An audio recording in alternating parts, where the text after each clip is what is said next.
Hello students, आज हम chapter 1 के क्लास 11 की एनसीईआरटी की कुछ क्वेश्चंस ट्राई करते हैं जिससे आप लोगों को कुछ फायदा होगा। Let's try some of the questions of NCERT. तो पहला क्वेश्चन हम ट्राई करते हैं। First question is very simple, that is about the molecular mass. First question, we have to calculate the molecular mass of H2O, CO2, CH4. Let's take one of the example of it. You can try for it. Okay. So first one, we can take a first part, that is H2O, and we have to calculate the molar mass. So how can we calculate the molar mass? We can calculate the molar mass by multiplying the atomic mass of the element with its number of atoms present in a molecule. So for in case of H2O, it will be 2 atoms of hydrogen. One is the atomic mass of hydrogen, 1 number of atoms of oxygen, and the atomic mass of the oxygen is 16. So total will be 18 AMU.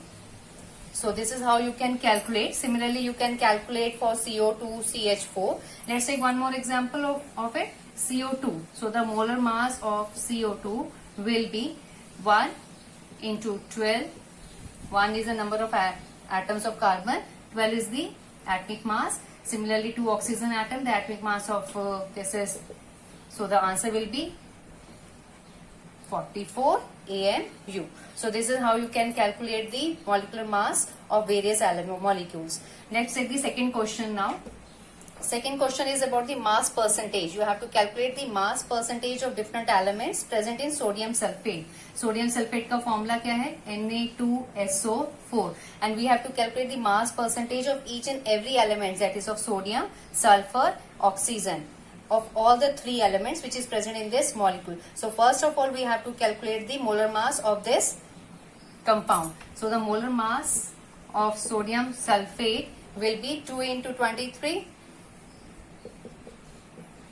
plus 1 into 32 for sulfur and 4 into 16, that is 4 oxygen, and 16 is the atomic mass of the oxygen. That will be equals to 142 gram per mole. This is the total molar mass of this compound sodium sulfate. We have to calculate the mass percentage of sodium now. Mass percentage of sodium, this will be equals to, so number of atoms of sodium in this compound is 2. So we have to multiply. So the mass will be 2 into 23. The mass of the element, that is mass of the sodium, divided by total mass 142 into 100. This will give you the mass percentage. So commonly if you write the formula will be mass of that element in a compound divided by total mass into 100. This is what we have applied. The total mass of the element sodium in the compound will be 2 into 23. Similarly, you can find out the mass percentage of sulfur. This will be mass of the sulfur will be 32, 142 into 100. You will get the answer in grams. And if you want to find the mass percentage of oxygen, so it will be 4 into 16 divided by 142 into 100. You will get the answers. You will get the mass percentage of each and every element in percentage. The calculation part I think you can do. This is how we can calculate it. Let's move on to the next question, third question, where we have to find out the empirical formula. So we are going to find out the empirical formula. We will make a table for that, and we are going to find out the moles and then the molar ratios.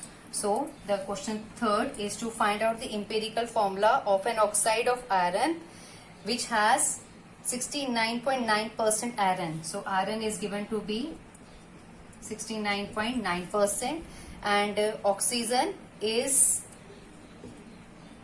30.1%. This is what is being given.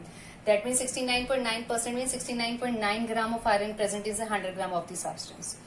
30.1 means 30.1 gram of oxygen present in 100 gram of the substance, W by W.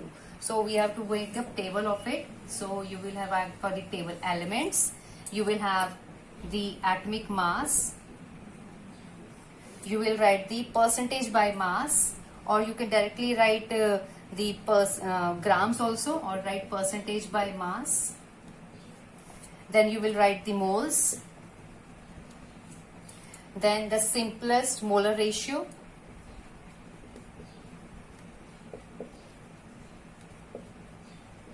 simplest molar ratio and simplest whole number molar ratio. If it is come in decimals, in that case, so we are going to find out this. So the elements we are having only two, iron and oxygen. The atomic mass of iron is 55.85. You can write 56 also. And for oxygen it will be 16. Percentage is be given to us 69.9. We will write in grams now, because we know 69.9 gram of iron is present in 100 gram of the substance, and this will be 30.1. So the moles we can find out very easily. Given mass upon the molar mass, atomic mass. So given mass is 69.9 divided by 56. This will give you the 69.9 divided by 56. The answer will be approximately 1.25 around, if you calculate it. And in this case it will be again, given mass is 30.1 divided by 16, and the answer is 1.88 around. So simplest molar ratio we can find out by dividing these two value with the lowest value. इन दोनों में से जिसकी lowest value, उनसे उसको दोनों values को divide करना है. तो obviously 1.25 is the lowest value. तो दोनों values को हम 1.25 से divide करेंगे.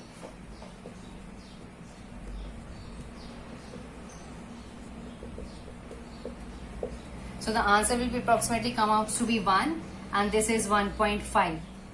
Now here we are finding out the values in fraction, and we know that the elements, compounds are be found by combining the elements in a whole number ratio. So we have to convert this simple molar ratio into simplest whole number ratio. So we will multiply with such a factor so that the overall value will become in the whole number. यानी कि इन दोनों को किसी ऐसे digit से multiply करो कि वो होल नंबर के अंदर कन्वर्ट हो जाए. तो यानी कि हम किससे मल्टीप्लाई करेंगे, 2 से मल्टीप्लाई करेंगे तो ये 3 बन जाएगा. So we multiply both the values by 2. This will be multiply by 2, this will be multiply by 2, and the answer will be 2, 3. And the empirical formula now.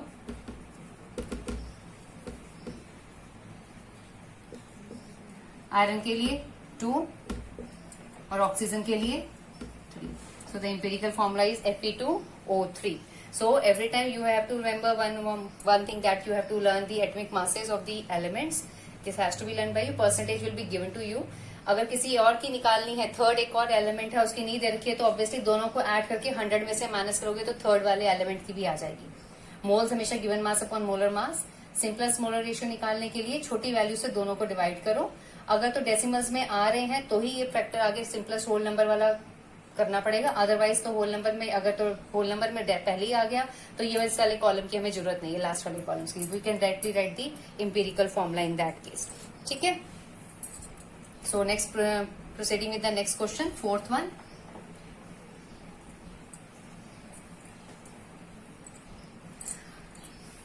Fourth question, we have to calculate the amount of CO2. हमें CO2 का amount निकालना है, और हमें 3 cases they रखे हैं. पहला case बोल रहे हैं 1 mole of carbon burned in air. Second case बोला है 1 mole of carbon is burnt in 16 gram of dioxygen. ठीक है. और थर्ड केस बोला है हमें 2 moles of carbon burnt in 16 gram of again dioxygen. और हमें CO2 का अमाउंट निकालना है इन तीनों केसेस के अंदर. This is the question which is being given basically. ठीक है.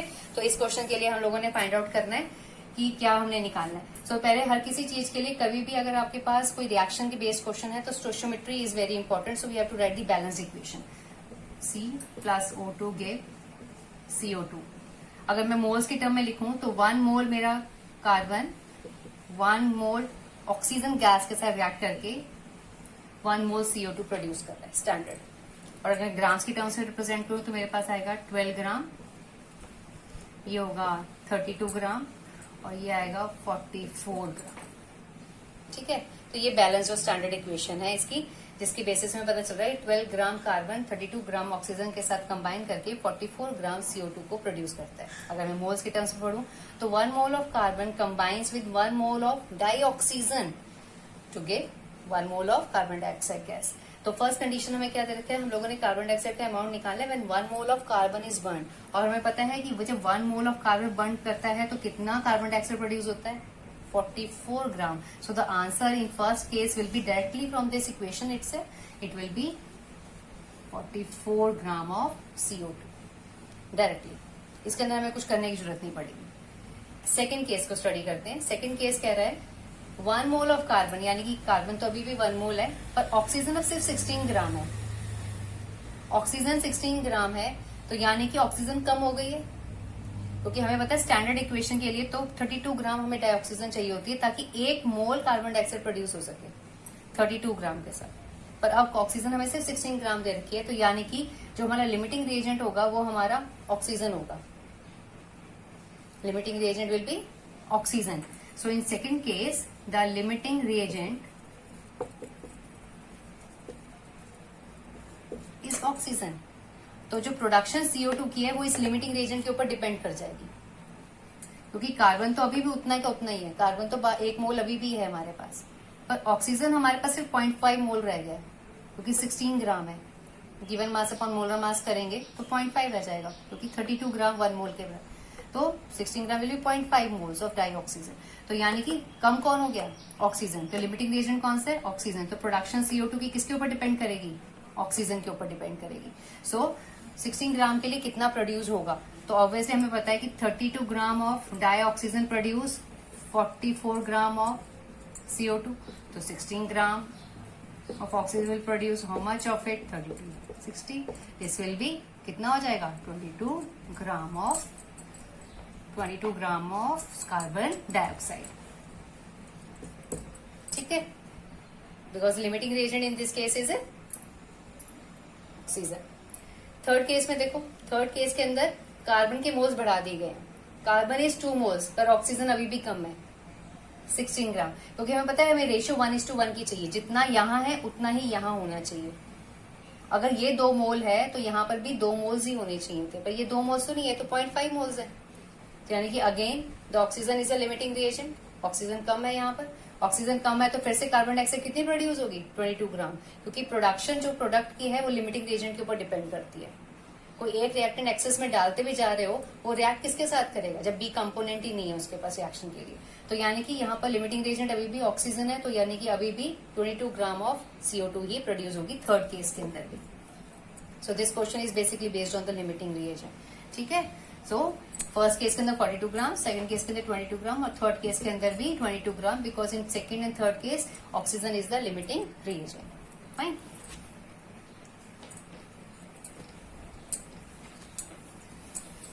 नाउ नेक्स्ट क्वेश्चन करते हैं, फिफ्थ क्वेश्चन। फिफ्थ क्वेश्चन के अंदर हम लोगों ने मास निकालना है हमें। We have to find out the mass, और मास किसका निकालना है हमें, सोडियम एसीटेट का। हमें मास फाइंड आउट करना है सोडियम एसीटेट का, that is this. We have to find out the mass of sodium acetate required to make 500 ml, हमें वॉल्यूम दे रखा है 500 ml of 0.35 molar aqueous solution, यानी कि हमें एक तरह से मोलैरिटी दे रखी है। Molarity is 0.375 molar aqueous solution। Molar mass भी यहाँ दे रखा है, गिवन मास हमें कैलकुलेट करने की जरूरत नहीं है। Molar mass has been given to us, it is 82.0245 gram per mole. ये क्वेश्चन के अंदर दिया हुआ है। तो हमें मास निकालना है, वॉल्यूम दे रखा है हमें, मोलैरिटी भी हमें दे रखी है, और मोलर मास दे रखा है। तो हम डायरेक्टली मोलैरिटी का फॉर्मूला लगा लेते हैं। मोलैरिटी का फॉर्मूला क्या होता है, number of moles of the solute dissolving given volume of the solution in litres. Litres के अंदर पर लीटर ऑफ द सोल्यूशन होता है, तो हमें गिवन वॉल्यूम के लिए निकालना है। तो यानी कि नंबर ऑफ मोल्स को खोलेंगे तो क्या होगा, गिवन मास अपॉन मोलर मास, वॉल्यूम, जहां वॉल्यूम किसमें है, ml में है, तो लीटर में बनाने के लिए ऊपर क्या कर देते हैं, 1000 से मल्टीप्लाई कर देते हैं, क्योंकि अगर मैं ml को लीटर में बनाना चाहती हूँ तो मैं डिवाइडेड बाय 1000 कर दूंगी, तो वो 1000 मैंने ऊपर लिख दिया। तो अब मुझे यहाँ पर गिवन मास ही तो निकालना है, मोलैरिटी तो हमें दी हुई है, तो 0.375 is equal to given mass into 1000 divided by molar mass which is given to us 82.0245 into the volume is 500 and now you can find out the given mass. Multiply करो, डिवाइड करो और answer निकालो. ठीक है, this is how we can find out the given mass in grams. Directly molarity का formula, कुछ नहीं करना है इसके अंदर, सब कुछ दिया हुआ था. Even the molar mass has been given to us. Clear? Calculation part you can do. Let's proceed to the next question. Question 6 देखते हैं क्या दिया हुआ है एनसीईआरटी में. क्वेश्चन 6 के अंदर हमें concentration of the nitric acid निकालनी है. That means we have to find out the molarity. Molarity हमें HNO3 की निकालनी है. We have to find out the molarity in moles per litre in a sample which has a density. We have given the density of the solution. Density of the solution is 1.41 gram per ml. ये हमें दी हुई है. Fine. And mass percentage is being given to us of nitric acid is 69%. और हमें concentration molarity निकालनी है. इसका बड़ा simple method है. Since mass percentage is W by W, we can apply this formula. Molarity is equals to density into 10 into percent upon molar mass of the nitric acid. Very simple. Density जो दी हुई है into 10 into percentage, mass percentage basically divided by molar mass. तो density हमें दे रखी है 1.41 into 10 और mass percentage हमें 69 दे रखा है. Molar mass of HNO3 is 63 and now you can calculate it will be moles per liter. Simple. Directly answer. Density से volume निकालना, फिर वो करना, एक वो तरीका भी है. मोल्स निकालो, गिवन मास अपॉन मोलर मास. ये गिवन मास आ जाएगा 69 अपॉन मोलर मास करोगे तो मोल्स आ जाएंगे. एक तरीका ये. वॉल्यूम यहाँ से निकालोगे. गिवन मास हमें पता है सोल्यूशन का 100 है क्योंकि 69 gram of nitric acid is dissolve in 100 gram of the solution. तो mass of the solution is known to us. Density हमें पता है तो वॉल्यूम ऑफ द सोल्यूशन निकालो. ये तो वो तरीका है कि वॉल्यूम में निकाल दिया, मोल्स निकाल दिया और फिर मोलैरिटी के फॉर्मूले में डाल दिया. That is molarity is equal to N upon B. Moles निकालो 69 अपॉन मोलर मास तो मोल्स आ गए. वॉल्यूम निकालना है, डेंसिटी से निकालो. Density is mass upon volume. Mass of the solution is 100 ग्राम. वो हमें यहाँ से पता चला 100% है तो 100 ग्राम. वॉल्यूम आ जाएगा तो यहाँ पर डाल दो तो भी मोलैरिटी आ जाएगी. और अप्लाई द डायरेक्ट फॉर्मूला जिसमें आपको कुछ भी स्टेप बाय स्टेप कैलकुलेशन नहीं करने, एक ही बारी कैलकुलेशन करोगे और आपको मोलैरिटीज मिल जाएंगी. So this is how you can do. So is either वे आप कौन सा मेथड करना चाहते हैं. I find it more convenient to find out the molarity in this way rather than to find out the moles first and then volume and then calculate the molarity. So directly apply this formula. This will be easy and convenient. चलिए अगला देखते हैं. 7th question. Very easy. It's just a unitary method. How much copper can be obtained from 100 gram of copper sulfate? हमें 100 gram of copper sulphate से कितना copper obtain हो सकता है वो पूछा गया है. ठीक है. So we have one. हमें पता है कि कॉपर सल्फेट का मोलर मास कितना होता है. First we have to calculate this. So the molar mass of the copper sulphate if you calculate this comes out to be 159.5 gram per mole. एक मोल के अंदर इतना होता है. इस स्टैंडर्ड के अंदर कॉपर कितना है पहले हम वो देखते हैं, फिर हम उतने के लिए निकालेंगे जितना गिवन मास के लिए हमें बोला गया निकालने के. This is a standard. एक मोल कॉपर सल्फेट के अंदर, एक मोल कॉपर सल्फेट जो होता है 159.5 ग्राम के बराबर होता है. This is a standard one. If I right in language 1 mole,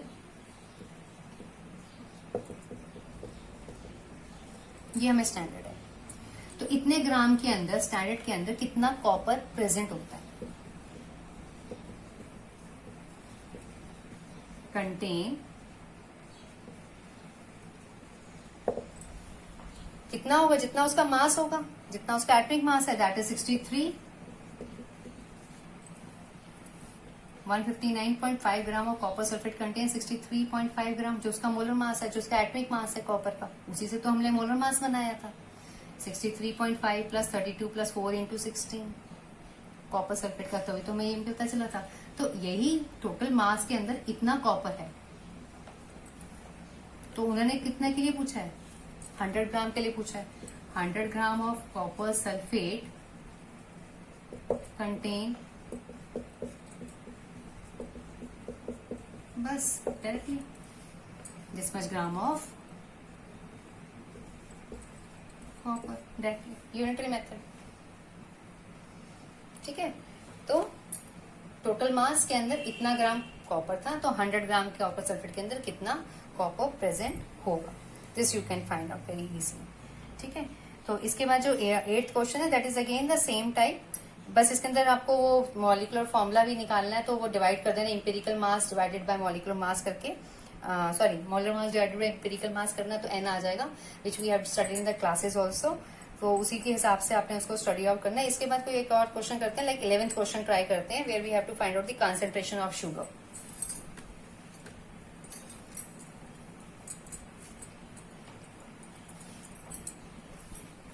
question 11 देखते हैं, कंसंट्रेशन ऑफ शुगर निकालिए। Concentration again means we have to find out the molarity. ठीक है, कंसंट्रेशन का मतलब शुगर का फॉर्मूला क्या होता है, हमें शुगर का फॉर्मूला C12H, और इसका जो मोलर मास अगर आप कैलकुलेट करेंगे it's come out to be, ठीक है, ये आपका मोलैरिटी हमें निकालनी है, पर हमें क्या क्या दे रखा है, हमें गिवन मास दे रखा है, if it's 20 gram are dissolve, so given mass is dissolved in enough water to make a final volume up to 2 liter. Volume is being given. Very simple, direct. So the molarity is number of moles of the solute dissolving per liter of the solution. पर यहाँ हमें 2 litre के लिए निकालना है, और ये होता है given mass upon molar mass upon volume. Given mass is 20, molar mass is 342 upon volume, and now this will be answer in moles per litre, that is molarity. Fine, तो सब कुछ ही दिया हुआ था, everything was given, we have just to put the values and find out the molarity of the solution. Clear? Moving to the next question, this was a very easy one. 12th question try करते हैं, क्या दिया हुआ है उसके अंदर। Density now again given, density of the methanol has been given us. Density methanol की दे रखी है 0.793 and the unit is kg per litre, ये हमें दिया हुआ है। What is its volume needed, हमें वॉल्यूम निकालना है, needed for making 2.5 litre of its 0.25 molar solution, molarities, और इसका वॉल्यूम दे रखा है हमें। अब इस क्वेश्चन को ध्यान से समझो कि हमारे पास सपोज कोई सोल्यूशन है जिसकी डेंसिटी दे रखी है, and the density of that solution is 0.793 kg per litre, हमें ये दे रखी है। हमें इतनी मोलर की, इतने वॉल्यूम की सोल्यूशन उसमें से बनानी है, यानी कि इस सोल्यूशन का कितना वॉल्यूम निकालें कि हम इतनी मोलर की, इतने वॉल्यूम की सोल्यूशन बना लें। तो बेसिकली फॉर्मूला लगेगा कंपैरिजन वाला, M1V1 इक्वल्स टू M2V2, जिसमें से एक चीज के हमें मोलैरिटी और वॉल्यूम दोनों दे रखा है, दूसरे का वॉल्यूम निकालना है, मोलैरिटी भी नहीं है, पर मोलैरिटी हम यहाँ डेंसिटी से बहुत आसानी से निकाल सकते हैं।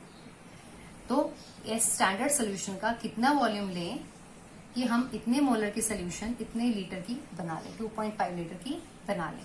तो सबसे पहला काम तो हमें मोलैरिटी निकालनी है, M1 नहीं है हमारे पास, तो हम पहले ये निकालेंगे। तो इसको निकालने के लिए सिंपल फॉर्मूला, डेंसिटी की यूनिट है kg पर लीटर। ठीक है, अब एक जनरल सी चीज देखो, डेंसिटी की यूनिट आ रही है kg पर लीटर, मैं इसे ग्राम पर लीटर के अंदर बदल सकती हूँ। ठीक है, ये मेरी डेंसिटी थी। अब इसको मैं मोलर मास से डिवाइड कर देती हूँ। ठीक है, molar mass will be gram per मोल, जो भी तुम्हारा आंसर आता है। Molar mass of the methanol add करोगे यहां पर, तो ग्राम से ग्राम कट जाएगा, and the unit will be moles per litre. ठीक है, तो मोलर मास जो डेंसिटी, इसका मोलर मास जो है वो है 32।